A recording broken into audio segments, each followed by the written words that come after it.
isso. E aí, você vai dizer assim, tá, mas virou pastor agora, só fala em Jesus, podemos ir para filosofia. Vamos.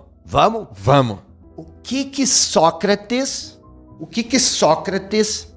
quis dizer quando ele disse o seguinte? Sócrates, para mim, depois de Jesus, foi o maior sábio que já existiu. O que Sócrates quis dizer quando ele disse o seguinte? Ensinar não é encher um vaso. Ensinar não é transmitir conhecimento. Ensinar é acender uma chama no outro. E nós ainda não falamos sobre fé. Ensinar é acender uma chama no outro. Entendeu? Então, assim, o que a escola faz? A universidade faz? Ela acende chama ou ela enche o vaso? Enche o vaso. E o que Sócrates, não sei se foi Sócrates que falou, mas Platão, no livro A República, escreveu o mito da caverna, onde ele diz o seguinte, que a humanidade, os seres humanos, são como presos no fundo de uma caverna. Então nós temos uma caverna e aqui tem um ser humano que está preso. E ele está preso de tal forma que ele só consegue ver o fundo da caverna. Ele só consegue ver o fundo da caverna. E aqui na boca da caverna existe uma fogueira. E entre a fogueira e a boca da caverna existe toda uma realidade. Uhum. E as pessoas presas no fundo da caverna só conseguem ver a sombra, as pálidas sombras da realidade, e elas acreditam que isto é a realidade. Isso é a mesma história. Porque o que é a pálida sombra da realidade? Uma vez que você se identifica com o teu conhecimento, a realidade, ela deixa de ser a realidade, ela se torna uma sombra daquilo que você acredita. Sim.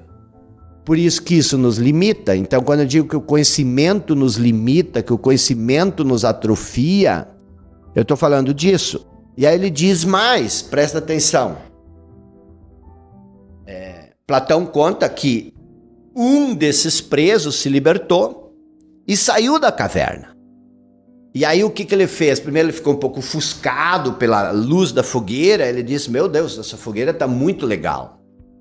Olha como ela ilumina. Só que daí ele passou pela fogueira, ele viu a luz do sol. E aí ele viu toda aquela paisagem linda, natureza. E ele diz, meu Deus do céu, onde é que eu estava? Isso aqui é a realidade. Eu não tinha essa percepção de modo algum lá na caverna. Aí ele se lembra dos amigos que estão presos na caverna. Aí ele volta correndo para a caverna e quer libertar esses presos. E aí, por causa da penumbra, ele tropeça e meio que cai na frente dos prisioneiros. E os prisioneiros olham para ele, começam a debochar, dar risada, e ele começa a dizer, meu Deus, vocês têm que sair daqui. Vocês não sabem o que tem lá fora. Tudo que vocês veem aqui é uma pálida sombra da realidade. Vocês têm que correr lá fora. E aí o que acontece? Eles começam a debochar, dizer, esse cara ficou doido. Por isso nós não podemos sair daqui. Nós vamos ficar doido, maluco, que nem ele. Por quê? Porque a percepção da realidade que você vê, mesmo quando o outro vem e te diz, cara, o que você está vendo não faz sentido. Existe uma realidade completamente diferente. A pessoa diz, você tá aí doido, você tá maluco. Como você está dizendo que o que eu vejo não é real? Cara, isso foi escrito há 450 anos antes de Cristo. E aí Cristo veio depois com essa nova conversa. Vocês têm ouvidos, mas você não ouve. E aí E aí vem mais uma questão, por exemplo. A questão da fé. Voltando para Jesus e voltando para a questão da fé. Jesus disse o seguinte. Tudo que eu faço não vem de mim. Não vem do meu conhecimento. Uhum. Tudo que eu faço vem do Pai que está em mim e que, através de mim, faz aquilo que eu faço. O que isso significa? Isso significa que nós, seres humanos, nós temos um poder interior. Alguns chamam isso de centelha divina, mas isso virou um conceito. Outros chamam isso do sopro divino.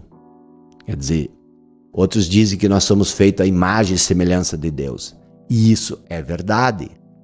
Nós somos feitos à imagem e semelhança de Deus. E Jesus conta a parábola do filho pródigo, onde ele diz o seguinte, que o filho pródigo vivia em abundância, em plenitude. E aí ele disse, dê-me a sua parte. Dê-me a parte da herança que me pertence. Ele pegou a parte da herança que pertence a ele e ele disse o seguinte, e aí ele foi para uma terra distante. O que isso significa? Nós recebemos o poder divino de criar a nossa própria realidade. Uhum. Essa é a parte da herança, é isso que nos identifica com Deus. Nada, não existe identificação nenhuma com Deus, no caso, a não ser o nosso poder de criar. Por isso Deus é criador e nós somos a única espécie que cria.